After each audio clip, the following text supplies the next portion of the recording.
Like, subscribe, and comment now, because the story you're about to hear sounds impossible, but every second of it happened in plain sight. A convicted killer escaped prison by mail, in broad daylight. The loading dock was already buzzing when the alarm finally rang. Trucks idled with their engines humming low, pallets stacked shoulder-high, paperwork clipped and signed like it was any other morning. Guards moved fast, shouting orders, radios crackling with confusion. Somewhere between the prison walls and the open road, something unthinkable had happened. A convicted killer was gone. Hours earlier, no one noticed anything unusual. Inside the maximum security prison, the day followed a rigid rhythm. Cells unlocked. Head count verified.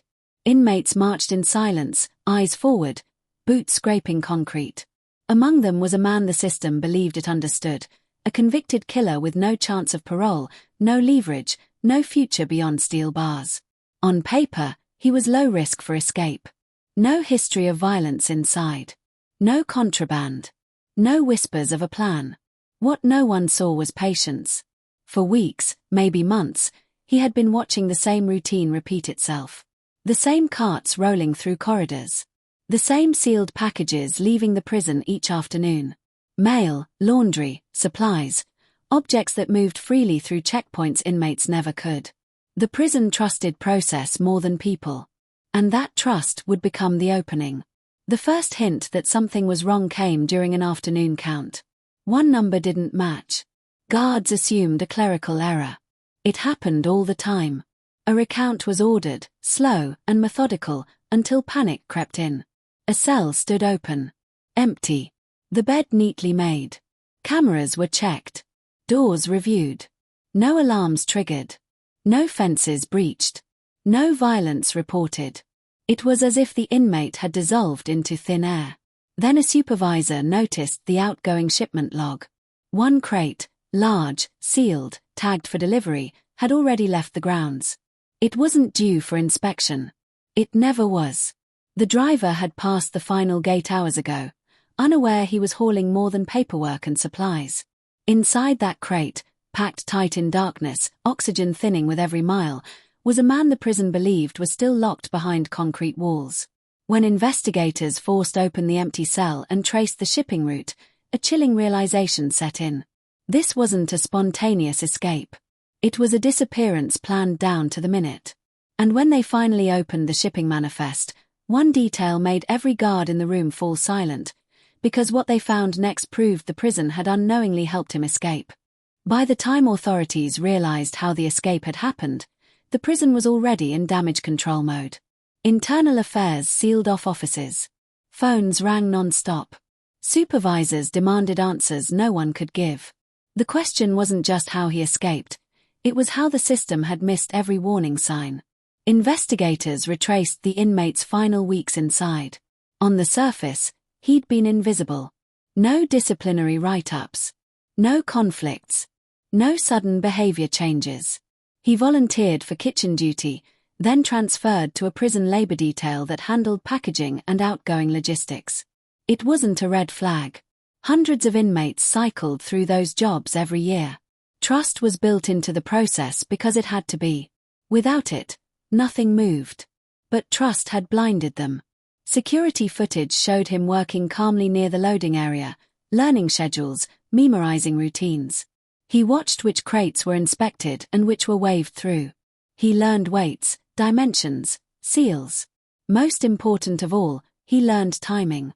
There was a narrow window every afternoon when supervision thinned, when paperwork mattered more than people. The plan came together piece by piece. He didn't force his way out. He blended out. On the day of the escape, the inmate reported for duty as usual. He joked with guards. Completed tasks. Clocked out on paper. At some point during the shift, he slipped into an empty shipping container staged near the dock. It wasn't designed for people. No light, limited air, barely enough space to crouch. But it was never meant to be checked. By the time guards realized he was missing, the crate was already miles away. Police intercepted the delivery truck hours later at a distribution center, sirens screaming, weapons drawn. When they pried the crate open, they expected resistance. Instead, they found something worse. The crate was empty. The driver insisted he never noticed anything unusual. Surveillance confirmed it. At some point between the prison gate and the warehouse, the crate had been opened. The inmate had escaped on foot, free, armed only with planning and nerve. That discovery triggered a manhunt that stretched across counties. The public wasn't told everything, but law enforcement knew the truth. A convicted killer was loose, and he had outsmarted a system designed to hold him forever. As investigators dug deeper, another unsettling detail emerged. The escape wasn't a solo act, or at least, it shouldn't have been possible alone. Paperwork had been signed without verification. Weight discrepancies ignored. Procedures skipped.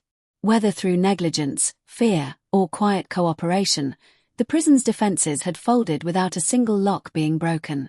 And just as authorities began closing in on where he might be headed, a new report crossed the desk, one that suggested the escape wasn't over yet. It was only entering its most dangerous phase. The first confirmed sighting came 48 hours after the escape, hundreds of miles from the prison. A gas station clerk reported a man who paid in cash, avoided eye contact, and left behind a shipping manifest folded neatly into a trash bin. When detectives retrieved it, their stomachs tightened. It wasn't random paperwork.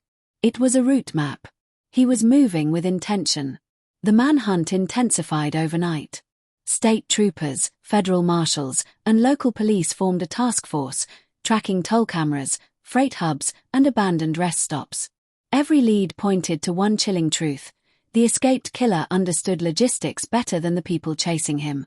He stayed close to shipping corridors, blending into the background noise of trucks, warehouses, and overnight workers who never asked questions. Inside the prison, the fallout was just as explosive. 2 employees were placed on administrative leave. A third vanished before investigators could interview him. His car was found abandoned near a bus terminal, keys still in the ignition. Whether he was running or silenced, no one knew, but the implication was clear. This escape had fingerprints all over it. Meanwhile, the public narrative remained controlled. Officials downplayed the threat, calling the escape an isolated security breach. Behind closed doors, they prepared for the worst. The inmate wasn't just dangerous, he was methodical. During his original trial, prosecutors had described him as patient, calculating, and capable of waiting years for the right moment.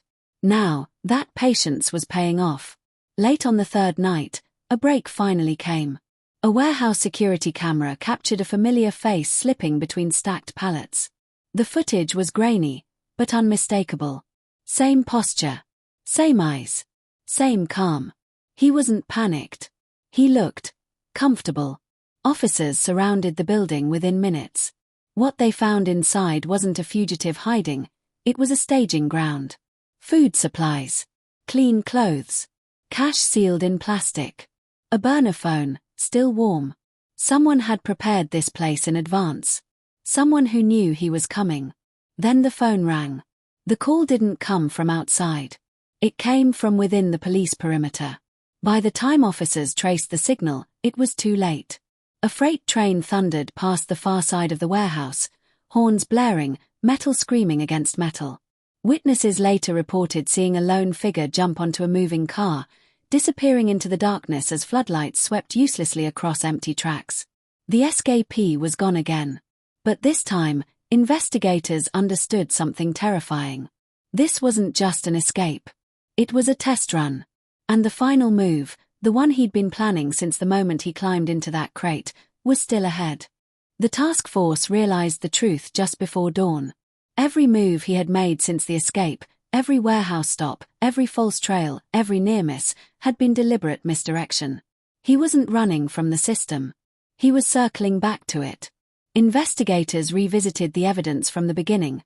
The shipping crate, the altered manifests, the missing footage. One detail, overlooked in the chaos, suddenly snapped into focus. The destination code on the original mail shipment wasn't random. It matched a private logistics contractor, one that handled evidence transfers, inmate property, and sealed documents for multiple state facilities, including the courthouse. By the time the alert went out, it was already too late. That morning, Downtown traffic stalled as police cruisers screamed toward the federal building. Inside, employees were evacuating under orders that came without explanation. In a secure loading bay beneath the courthouse, officers found a delivery truck backed neatly into place, its driver unconscious but alive. The rear doors were open. The crate inside was empty. Security footage showed the escaped killer stepping out calmly, adjusting a borrowed jacket, and walking straight into a restricted corridor using an access badge that hadn't yet been reported missing. No rush. No disguise. Just confidence. He vanished into a building full of locked rooms and blind corners. What he was after became clear minutes later. The evidence room had been breached. Files connected to his original conviction, witness statements, sealed testimonies, and physical evidence, were gone. Not destroyed. Taken. Along with documents tied to 2 other cases, both involving inmates who had died in custody under questionable circumstances. The pattern was undeniable.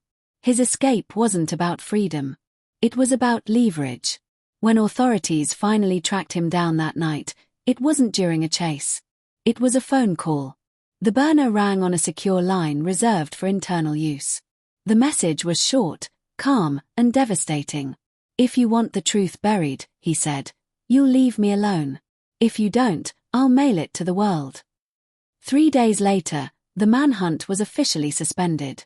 No explanation was given. No arrests announced. The public was told the threat had passed. It hadn't. Months later, anonymous packages began arriving at newsrooms across the country. Inside were copies of sealed files, internal memos, and photographs never meant to be seen. Careers ended. Trials were reopened. Families learned truths they had waited decades to hear. As for the convicted killer who mailed himself out of prison in broad daylight, he was never seen again. But every time a sealed envelope arrives without a return address, investigators remember the case that proved something chilling. The most dangerous criminals don't break out by force. They walk out quietly, while everyone is watching the wrong door.